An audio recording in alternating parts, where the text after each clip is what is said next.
أهلا وسهلا ومرحبا بكم في بودكاست صوت تونس. معكم هنا ترابلسي.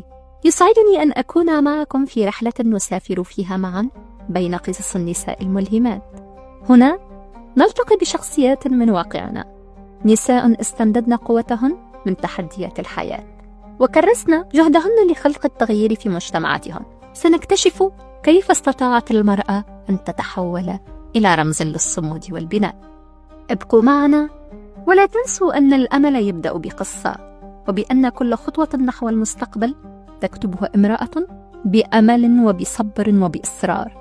قصة اليوم ليست ككل القصص، نروي حكاية تتجاوز حدود الألم، حكاية سيدة ناضلت رغم القيود وتحدت الصمت برغبة ملحة في العدالة.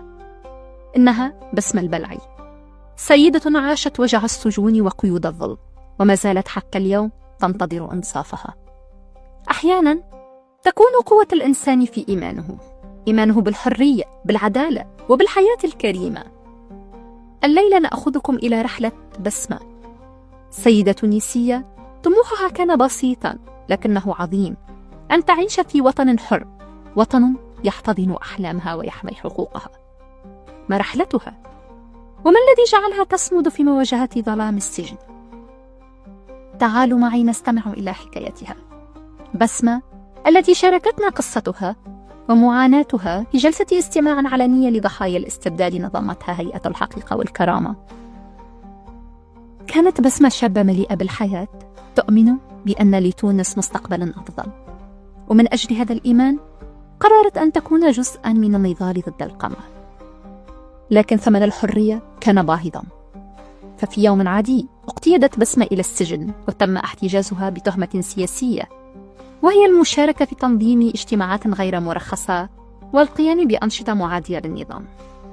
تخيل أن يتمزق جزء من حريتك لمجرد أنك طلبت بالعدالة، أن تكون السجين ليس فقط بين جدران باردة، بل في عزلة وصمت يجعلن الأيام بطيئة ومليئة بالقلق.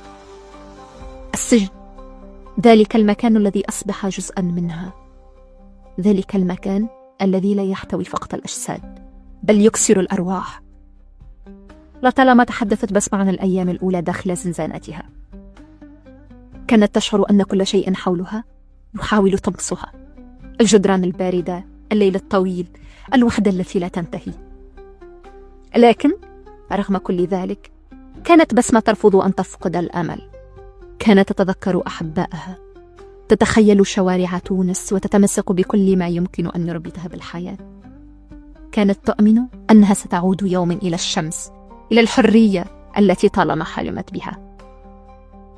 مرت الأيام وبدأت بسمة تتعرف على روتين السجن القاسي. كان اليوم يمر ببطء شديد والساعات تمتد كأنها دهور. كانت الوحدة عدوها الأكبر.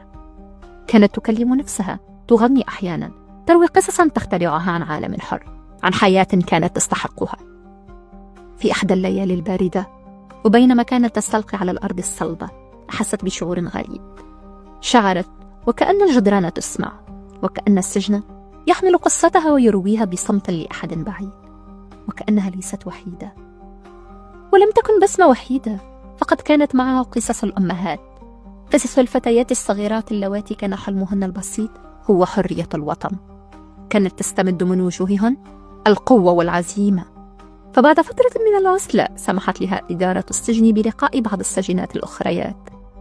كانت لحظة مؤثرة، وجوه أنهكتها تجربة، لكن عيونهن كانت تنبض بالقوة.